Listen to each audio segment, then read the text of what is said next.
मदीने में एक गाने वाला गाना गाकर पेट भरता था, गाना गाकर छुप छुप करके गाना गाता था। बूढ़ा हो गया, अब इसकी आवाज में ताकत नहीं रही। और जन्नतुल बकी कब्रिस्तान में बैठा रो रहा था। हजरत उमर फारूक रदी अल्लाह तआला अन्हु अमीरुल मोमिनीन है, मस्जिद में सोए हुए थे। ख्वाब देखे, गैब से आवाज आई, उमर ये जन्नतुल बकी में मेरा एक बंदा रो रहा है बैठकर, जा उसकी मदद कर। हजरत उमर फारूक रदी अल्लाह तआला अन्हु की आंख खुली। अब खुलते ही चप्पल जूता की याद नहीं, ना चप्पल पहने ना जूता पहने, नंगे पांव दौड़े जन्नतुल बकी की तरफ। मस्जिद नबवी के सामने में ना इधर वो जन्नतुल बकी कब्रिस्तान है। हजरत उस्मान गनी रदी अल्लाह तआला अन्हु का कब्र वहीं है। हजरत फातिमा ज़हरा रदी अल्लाह तआला अन्हा का भी कब्र वहीं है। ना जाने कितने सहाबाई किराम का कब्र वहां पर है। और कुर्बान जाइए, हजरत उमर फारूक रदी अल्लाह तआला अन्हु खाली पांव दौड़े तो वो आदमी देख लिया क्या अमीरुल मोमिनीन आ रहे हैं, वो भागने लगा। तो हजरत उमर फारूक ने क्या कह रहे, रुको, भागो नहीं, तुम डरो नहीं, हम अपनी मर्जी से नहीं आए हैं, हमें भेजा गया है। तो गाने वाले ने कहा किसने भेजा? वो बूढ़ा ने कहा किसने भेजा? कि उसने भेजा जिसे तुमने याद किया है, जिस अल्लाह को तुम याद कर रहे थे उसी ने मुझे भेजा है। कुर्बान जाओ, अल्लाह अकबर कबीरा। हजरत उमर फारूक रदी अल्लाह तआला अन्हु जब उसके करीब पहुंचे, उन्होंने कहा कि अल्लाह ने तुम्हें भेजा? कहा कि मुझे अल्लाह ने भेजा है। इतना सुनना था, आसमान की तरफ निगाह उठाया, कहा कि या अल्लाह सारी जिंदगी गुनाह करता रहा, सिर्फ एक मर्तबा तुझे मैंने पुकारा, उमर जैसा खलीफतुल मुस्लिमीन को नंगे पांव मेरी मदद को दौड़ा दिया, ऐसा अल्लाह कहाँ मिलेगा। कुर्बान जाओ, एक चीख मारी और दम तोड़ गया, इंतकाल कर गया।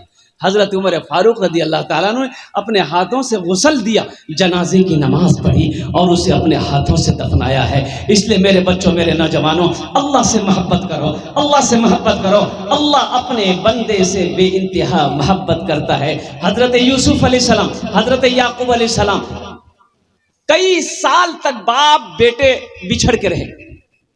बैठ जाओ बेटा, बैठ जा। ए बेटा, बैठ। अच्छा एक वादा करो, जब तक मेरा बयान होगा कोई जाना आना नहीं करेगा ना? अरे कोई जाएगा आएगा नहीं ना? अरे लगले नहीं जाएगा, ठंडा टाइम छे नहीं। ये जी के तकलीफ कहते एक नौजवान खड़ा हुआ, मैंने कहा क्या हुआ? बोला है, बोले बैठो। 10 मिनट बाद फिर खड़ा हुआ, मैंने कहा क्या हुआ? बोला बहुत जोर से लगी हम। बोले बैठ जा बेटा, थोड़ी देर और बर्दाश्त कर ले। वो बैठा रह गया। कुछ देर के बाद मेरी तकरीर खत्म हुई, देखा बैठा हुआ है, तो मैंने इशारा किया कि जाओ। बोला नहीं जाएंगे। तो हम कहे कि काहे नहीं जाएगा?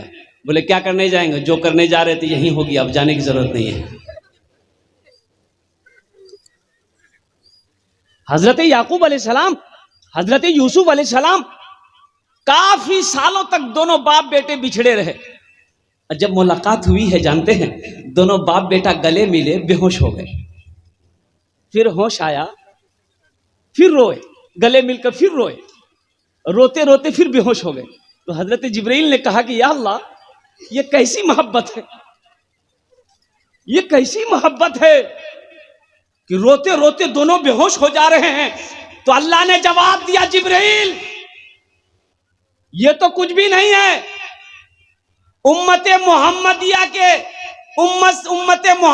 से हम मोहब्बत जो करेंगे इससे 70 गुना ज्यादा मोहब्बत करते हैं। उम्मत मोहम्मदिया से हम इससे 70 गुना ज्यादा मोहब्बत करते हैं। तो गौर करने का मकाम है मेरे बच्चों, मेरे नौजवानों, अल्लाह कितनी मोहब्बत करता है, अल्लाह कितना प्यार करता है हमें। तो एक वादा करो इंशाअल्लाह, ये मस्जिद का जलसा है, आज तक हम नमाजों से दूर थे, सजदों से दूर थे, मस्जिदों से दूर थे। इंशाअल्लाह हम 5 वक्त की नमाज पाबंदी के साथ पढ़ेंगे इंशाअल्लाह। कितने लोग तैयार हैं मेरे भाई? जरा हाथ उठाओ। इंशाअल्लाह पाबंदी पक्का? सच्चा तो भाई, पक्का तो? नामाज के बोलो ना काज आछे,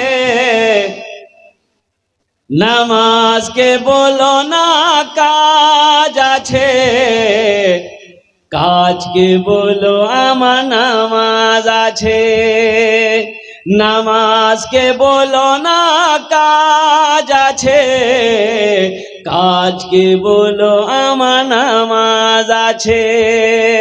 एक आदमी नमाज पढ़ने जा रहा था मस्जिद में, वो रात का वक्त था, कुछ दूर गया होगा, ठोकर लगी, गिर गया। वो गिर गया तो कपड़ा खराब हो गया। वो बेचारा घर आया, गुस्ल किया, कपड़ा बदला, दूसरा कपड़ा पहना, फिर निकला, फिर मस्जिद नमाज पढ़ने के लिए निकला तो रास्ते में फिर ठोकर लगी, फिर गिर गया, फिर गिर गया तो फिर कपड़ा खराब हो गया, फिर बेचारा लौटकर घर आया, कपड़ा पहना, गुस्ल किया, फिर कपड़ा पहना, फिर तीसरी मर्तबा मस्जिद के लिए निकला। तो मस्जिद के लिए जैसे ही अपने घर के दरवाजे से बाहर निकला, देखा एक आदमी चराग लेके खड़ा है। एक आदमी क्या लेके खड़ा है भाई, बोलो भाई बोलो, चराग लेके खड़ा है, आगे आगे बढ़ रहा है। ये आदमी उसी की रोशनी में मस्जिद तक पहुंचा, वो मस्जिद के अंदर दाखिल हो गया, ये चराग लेके मस्जिद के दरवाजे पे खड़ा रहा। वो नमाज पढ़ चुका, जब मस्जिद से निकला फिर चराग की रोशनी दिखाते हुए इनको घर तक पहुंचाया। तो ये आदमी बड़ा शुक्रगुजार हुआ, पूछा कि भाई तुम कौन हो, तुमने मेरी मदद की, मैं 2 मरतबा गिर गया अंधेरी की वजह से, तुमने मुझे रोशनी दिखाया, मस्जिद पहुंचाया, मस्जिद से घर पहुंचाया, तुम कौन हो, तुम्हारा नाम क्या है?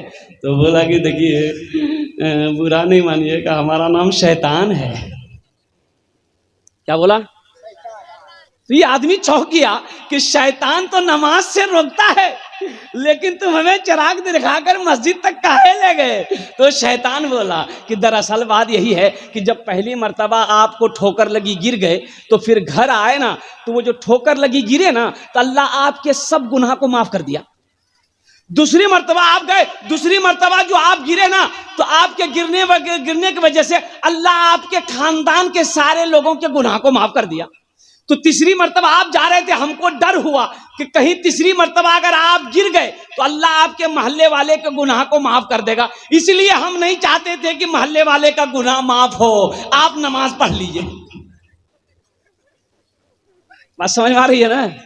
ये शैतान बड़ा जिद्दी है, शैतान बड़ा जिद्दी है। एक आदमी दीवार के साए में सो रहा था, वो बोसीदा दीवार थी, मिट्टी की दीवार, भारी दीवार थी।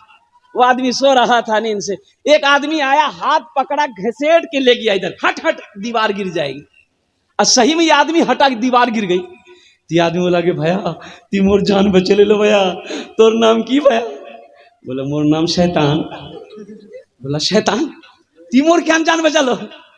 तो शैतान बोला कि दरअसल बात यही है कि मैंने उलमा से सुना है कि जो दीवार के नीचे दब कर मर जाए वो शहीदी मौत मरता है। हम नहीं चाहते थे कि तुम शहीदी मौत मरो, आम मौत मरो। शैतान बड़ा जिद्दी है। तो एक बात याद रखिएगा, ये मेरा जिस्म मिट्टी का है, ये मेरा जिस्म मिट्टी का है। मिनहा खलकनाकुम व फीहा नुईदुकुम व मिनहा नुखरिजुकुम तारतन उखरा। अल्लाह कहता है मैंने तुम्हें इसी मिट्टी से पैदा किया है, फिर इसी मिट्टी में एक दिन मिला देंगे, फिर एक दिन आएगा हम इसी मिट्टी से तुम्हें दोबारा निकालेंगे, जिंदा करेंगे। मेरे भाइयों, ये मेरा 1 मन 2 मन 2.5 मन का जिस्म जन्नत में नहीं जाएगा। कहाँ नहीं जाएगा? भाई बोलो, भाई बोलो, अरे बोलो ना। ये नहीं जाएगा, ये हमारी रूह जाएगी जन्नत में, ये नहीं जाएगा। ये 2.5 मन का जिस्म जन्नत में नहीं जाएगा, हमारी रूह जन्नत में जाएगी। लेकिन जानते हो, ये जो मस्जिद हम बनाएंगे ना, ये जितनी मस्जिदें हैं ये कहां जाएगी भाई? जितनी मस्जिदें हैं कहां जाएगी? बोलो कहां जाएगी? बोलो, जोर से बोलो, जोर से बोलो। जन्नत में जाएगी। कैसे जाएगी? जब कयामत कायम होगी, अल्लाह हजरत जिब्रील को हुक्म देगा, ए जिब्रील जाओ तमाम मस्जिदों को उठाकर ले आओ। जिब्रील घूमेंगे पूरी दुनिया में, छोटी मस्जिद हो, जामा मस्जिद हो, बड़ी मस्जिद हो, जो भी मस्जिद होगी सबको अपने पैरों में उठाएंगे, खाने काबा में ले जाकर मिला देंगे। सुभान अल्लाह बोले तो माशाअल्लाह। खाने काबा में मिला देंगे, अल्लाह खाने काबा को उठाकर जन्नत में रख देगा। तो आप जो मस्जिद बनाएंगे, आपका पैसा मस्जिद में लगेगा, तो आपका पैसा कहां गया? अरे भाई बोलो ना भाई। आपका पैसा जन्नत में गया, आपका पैसा जन्नत में गया। तो आपका पैसा जब जन्नत में गया है तो आप कहां जाइएगा भाई? जन्नत में जाएंगे ना। मेरा पैसा जन्नत में गया है, मेरा माल जन्नत में गया है, तो हम भी जन्नत में जाएंगे। पहले माल को भेजो, पहले पैसा को भेजो, अल्लाह तुम्हें भी जन्नत में ले जाएगा, तुम्हारी जगह भी अल्लाह ताला वहां बनाएगा। और इसके बारे में अल्लाह के रसूल इरशाद फरमाते हैं, मन बना लिल्लाहि मस्जिदन बनल्लाहु लहू बैतन फिल जन्ना, कि जिसने दुनिया में अल्लाह का घर बनाया, अल्लाह उसके लिए जन्नत में आलीशान महल बनाएगा। महल बनाएंगे मेरा भाई? भाई कितने लोग बनाएंगे? हाथ उठाओ, मैं दुआ करूंगा इंशाअल्लाह। भाई कबूलियत की घड़ी है माशाअल्लाह। देखिए सारे लोग तैयार हैं, जन्नत में महल बनाना है। एक बात याद रखना, ये दुनिया फानी है, एक दिन फना हो जाएगी। मौत आनी है, एक दिन आकर रहेगी। और कुर्बान जाइए, आज आंखें खुली है, सब है, अपना है, बेटा है, बेटी है, बीवी है, भाई है, रिश्तेदार है, मोहल्ले वाला है, मुल्क वाला है। और जैसे ही आंख बंद हो गई, फिर कोई किसी का नहीं, फिर कोई किसी का है? भाई मरने के बाद कौन किसको किसको याद रखता है? कितने दिन याद रखेगा? 6 महीना, साल भर? साल भर के बाद लोग आपका नाम लेना भूल जाएगा, आपका नाम तक भूल जाएगा। कौन थे अब्दुल जब्बार साहब, कौन थे अब्दुल्ला साहब, कौन थे वो अब्दुल रशीद साहब, कौन थे अब्दुल रहमान साहब? कोई नाम लेने वाला नहीं होगा। ना जाने मेरे मरने के बाद मेरा बेटा मेरे लिए कुछ करेगा कि नहीं करेगा, मेरी बीवी मेरे लिए कुछ कर पाएगी कि नहीं कर पाएगी, मेरा भाई मेरे लिए कुछ करेगा कि नहीं करेगा, मेरा रिश्तेदार मेरे लिए कुछ करेगा कि नहीं करेगा। क्यों नहीं रहती जिंदगी? अपने हाथों से कुछ करके मर जाओ, अपने हाथों से कुछ कर लो, ताकि जब मर जाओगे तो गम नहीं, बेटा कुछ करे या ना करे, बीवी कुछ करे या ना करे, भाभी कुछ करे ना करे। तुम ऐसा अमल करके चले जाओ कि कयामत तक अल्लाह कब्र में सवाब अता फरमाता रहेगा, और हशर के मैदान में अल्लाह इनाम देकर वो जो घर बनाने का अल्लाह ने देने का वादा किया है, उसकी चाबी, उस घर की चाबी आपके हाथों में अल्लाह देकर जन्नत के अंदर में दाखिल कर देगा। एक बात याद रखना मेरे बच्चों, माँ बाप चाहे जितना बड़ा गुनहगार क्यों ना हो, लेकिन तुम्हें हुक्म यही है, अल्लाह कहता कि माँ बाप चाहे जितना बड़ा गुनहगार हो, उससे तुमको मतलब नहीं है, तुमको हुक्म यही है कि तुम उनके पाँव को दबाओ, तुम उनकी खिदमत तो करो, इसलिए कि तुम्हारी जन्नत उनके कदमों के नीचे है।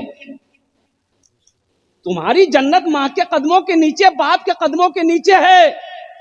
और कुर्बान जाओ, माँ बाप राजी, अल्लाह राजी, माँ बाप नाराज, अल्लाह नाराज। इसलिए मेरे बच्चों, नौजवानों, इंशाल्लाह अपने माँ बाप को राजी कर लो। क्या 5,000 से तुम गरीब हो जाओगे? 5,000 से कारोबार बंद हो जाएगा? अरे जिस अल्लाह ने तुम्हें कारोबार करने के लिए तैयार किया, जिस अल्लाह ने खेत वाला बनाया, जिस अल्लाह ने माल दिया, सोने चांदी का मालिक बनाया, उसी अल्लाह का घर ये मस्जिद है। क्या मेरा अल्लाह देख नहीं रहा? मेरा अल्लाह देख नहीं रहा? इन अल्लाह अला कुल्ले शैइन कदीर, मेरा अल्लाह समी व बसीर है। क्या मेरा अल्लाह देख नहीं रहा है कि देखो मैंने दौलत दिया है, देखो मैंने खेत का मालिक बनाया है, आज मेरे घर बनाने की बारी है, मेरा बंदा खामोश बैठा है। तो मेरे भाइयों, है तीसरा कोई सखी, 5,000 रुपए का सवाल है, 5 आदमी तैयार हो जाए मेरे भाई, कोई बड़ी रकम आपसे नहीं मांगे मेरे भाई, हम 10,000 भी मांग सकते थे। मज़ाहिर बाबू जैसा नौजवान इस मजमे में अगर मैं 10, 15, 20,000 से भी शुरू करता, ऐसा ऐसा नौजवान तैयार हो जाता इंशाअल्लाह, मेरी बात रह जाती। लेकिन मैंने 5,000 से इसलिए शुरू किया ताकि 5 भाई जुड़ जाए। भाई तीसरा नौजवान, भाई तीसरा कोई एक नौजवान तैयार हो जाए इंशाअल्लाह। फिर भी भोजपुरी की फरमाइश है, हम भोजपुरी आपको सुनाएंगे। भाई तीसरा कोई नौजवान है? भाई तीसरा कोई नौजवान तैयार हो जाए मेरे भाई। अब मुझे अल्लाह की ज़ात पे उम्मीद है, जहाँ पर मेरे अल्लाह ने 2 को चुना है, वहाँ मेरा अल्लाह 3 को भी चुनेगा, मेरा अल्लाह तीसरे को भी चुनेगा इंशाअल्लाह। अल्लाह के ख़जाने में किसी चीज़ की कमी नहीं है, मेरा अल्लाह चुनेगा इंशाअल्लाह। ये हवा उधर से चलेगी, जिसके बदन को ये हवा छू जाएगी, ठीक वो बंदा खड़ा हो जाएगा। मेरा अल्लाह जिसको तौफीक दे देगा, ठीक वो बंदा खड़ा हो जाएगा। जिसके पैसे को मेरा अल्लाह कबूल कर लेगा, ठीक वो मस्जिद बनाने को तैयार हो जाएगा। है कोई मेरा भाई है? भाई तीसरा कोई नौजवान है भाई इंशाअल्लाह। भाई तीसरा कोई नौजवान, कोई मुखिया साहब हो, पार्षद साहब हो, मेंबर साहब हो, कोई मास्टर साहब हो, कोई इंजीनियर साहब हो, कोई डॉक्टर साहब हो, कोई बड़ी रकम नहीं मेरे भाई। ये केसर्रा की सरजमीन है, अभी मजकूरी में जलसा हुआ था अल्हम्दुलिल्लाह, आप लोगों ने बढ़ चढ़ कर हिस्सा लिया, बहुत चंदा हुआ अल्हम्दुलिल्लाह, आप लोगों ने बहुत दिया, बहुत चंदा दिया। तो मेरे भाई इस घर में भी दो, इस घर के अंदर में भी दो, अल्लाह का घर दो, अल्लाह के घर में भी दो, अल्लाह के घर बना दो, अल्लाह जन्नत में आलीशान महल बना देगा, अल्लाह जन्नत में घर बना देगा। मेरा अल्लाह किसी का कर्जा नहीं रखता है, मेरा अल्लाह किसी का एहसान नहीं रखता है। है कोई इंशाअल्लाह?